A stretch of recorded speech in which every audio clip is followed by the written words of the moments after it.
এই মুহূৰ্তত লৈ আহিছো এক ডাঙৰ খবৰ লখিমপুৰ আৰক্ষীৰ বৃহৎ সফলতা সোণ লবলৈ গৈ 4 লাখ টকাৰ ঠগ খালে হেনা বিষয়াই নাওবৈছা আৰু বঙালমাৰাৰ বিভিন্ন প্ৰান্তৰ পৰা নকল সোণৰ 3খন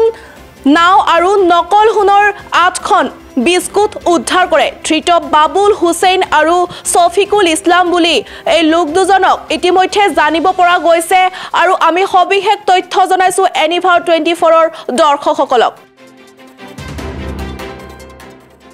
লখিমপুৰ আৰক্ষীৰ বৃহৎ সফলতা নকল সোণ লবলৈ আহি 4 লাখ টকা ঠগ খালে হেনা বিষয়াই নাওবৈছা আৰু বঙালমাৰাৰ বিভিন্ন প্ৰান্তৰ পৰা 3খন নকল সোণৰ নাও আৰু 8খন নকল সোণৰ বিস্কুট উদ্ধাৰ কৰে ধৃত বাবুল হুছেইন আৰু সফিকুল ইছলাম বুলি জানিব পৰা গৈছে পুনৰবাৰ জনাইছো এনিভাৰ 24ৰ দৰ্শকসকলক লখিমপুৰ আৰক্ষীৰ বৃহৎ সফলতা নকল সোণ লবলৈ আহি 4 লাখ টকা ঠগ খালে হেনা বিষয়াই নাওবৈছা আৰু বঙালমাৰাৰ বিভিন্ন প্ৰান্তৰ পৰা 3খন নকল সোণৰ নাও আৰু 8খন নকল সোণৰ বিস্কুট উদ্ধাৰ কৰে ধৃত বাবুল হুছেইন আৰু সফিকুল ইছলাম বুলি জানিব পৰা গৈছে আমি সবিশেষ তথ্য জনাই যাম এনিভাৰ 24ৰ দৰ্শকসকলক নাই আমাৰ আমি ৰিসেন্টলি এটা কমপ্লেইন পাইছিলো এগৰাকী ইণ্ডিয়ান আৰ্মিত কৰ্মৰত বিষয়া মুকেশ কুমাৰ তেখেতৰ ঘৰ মধ্যপ্ৰদেশত তেখেতক কিছু লোকে ইয়াৰ পৰা ফোন কৰিছিলে ফোন কৰি তেখেতক মানে গোল্ডৰ কিছুমান অৰ্নামেণ্টছ দিম বুলি তেওঁলোকক প্ৰমিছ কৰিছিলে তো সেই হিচাপত সেই ব্যক্তিজন ইয়ালৈ আহিছিলে অহাৰ পিছত যেতিয়া ইয়াত আহি পালে হোৱাৰ পিছত তেওঁক যেতিয়া এই গোল্ডৰ মেটেৰিয়েলটো তেওঁক প্ৰডিউচ কৰিলে তেখেতে গম পালে যে এইটো ফেক গোল্ড আৰু লগে লগে 3জন ব্যক্তিয়ে তেওঁক আগুৰি ধৰি তেওঁৰ মোবাইল ফোনটো তেওঁৰ পৰা কাঢ়ি লৈ যায় আৰু তেওঁৰ হাতত থকা যি 4 লাখ টকা আছে 4 লাখ টকা কাঢ়ি লৈছে এই ইনফৰমেশ্যনৰ বেচিছতে আমি কিছুমান এনালাইচিছ কৰা যায় চ'ৰ্চ ইনফৰমেশ্যন আমি লগাই আমি কালি ৰাতি আমাৰ OC সদৰ PS আৰু আমাৰ IC নাওবৈছা তেওঁলোকৰ নেতৃত্বত এটা অভিযান চলোৱা হয় অভিযান চলোৱাত আমি 2জন ব্যক্তিক ইয়াৰ লগত জড়িত ব্যক্তিক আমি কৰায়ত্ব কৰোঁ এজনৰ নাম হৈছে বাবুল হুছেইন তেখেতৰ ঘৰ মৌগুলি আৰু আনজন হৈছে সফিকুল ইছলাম তেখেতৰ ঘৰ হৈছে বঙালমাৰ আমাৰ দৌলতপুৰত এই 2জন ব্যক্তিকে কৰায়ত্ব কৰাৰ পিছত আমি যাতে আমি 8ডাল আমি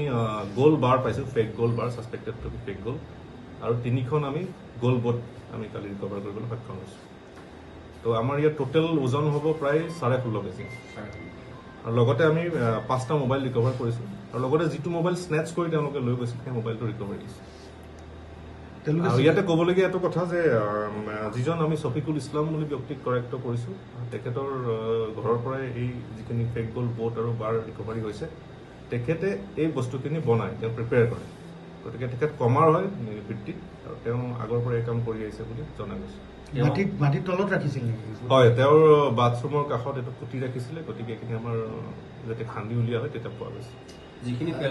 ফেকবুকৰ ব্যৱসায়ী আছে এই শ্বপিংলৰ পৰা তেওঁলোকে বস্তুটো লৈ যায়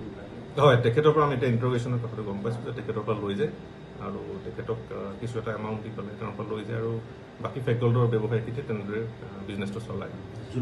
জোনমণি ৰাভাৰ মৃত্যুৰ পিছত গোটেই কথাটো খুব ব্যাপক ৰূপত চৰ্চা হৈছিল কিন্তু তাৰ পিছতো যে এই অঞ্চলবিলাকত এই ধৰণৰ অবৈধ কাৰবাৰবিলাক চলি আছে ক'ৰবাত কিবা লেপছ ৰৈ গৈছে নেকি আৰক্ষী নাই এইটো আমাৰ কণ্টিনিউৱাছ ড্ৰাইভ চলি আছে আপোনালোকে গম পাব ৰিচেণ্টলি আমাৰ বিহপুৰীয়াটো ধৰা হৈছে গতিকে আমাৰ ডিটেকশ্যনটো চলি আছে ইয়াত লেপছ ৰৈ যোৱা নাই আৰু লেপছ নোৰোৱাৰ কাৰণে আজি ইয়াত ৰিকভাৰীটো হৈছে আৰু যিখিনি হৈছিলে আমাৰ ইয়াত আগত ডিটেকশ্যনটো হোৱা নাই বাহিৰৰ ডিষ্ট্ৰিক্টত কেতিয়াবা ডিটেকশ্যন হৈছে কিন্তু সেই আমি তাৰ ওপৰতো আমি ধৰক এনালাইচিছ চলাইছোঁ টেকনিকেল এনালাইচিছ আৰু তাৰ বেচিছতে কালি এইটো আমাৰ সাফল্যটো হৈছে বুলি মই ক'ব পাৰোঁ কালি অপাৰেশ্যনটোত কিবা পইচা পাতি পোৱা গৈছে নেকি নাই আমি কেছ পোৱা নাই তাৰ কাৰণেও আমি এতিয়া আমি ইণ্টাৰগেশ্যন চলাই আছোঁ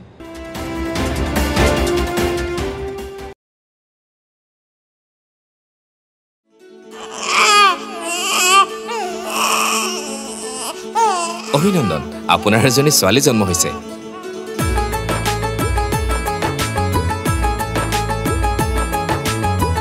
লাহি পাহিয়ে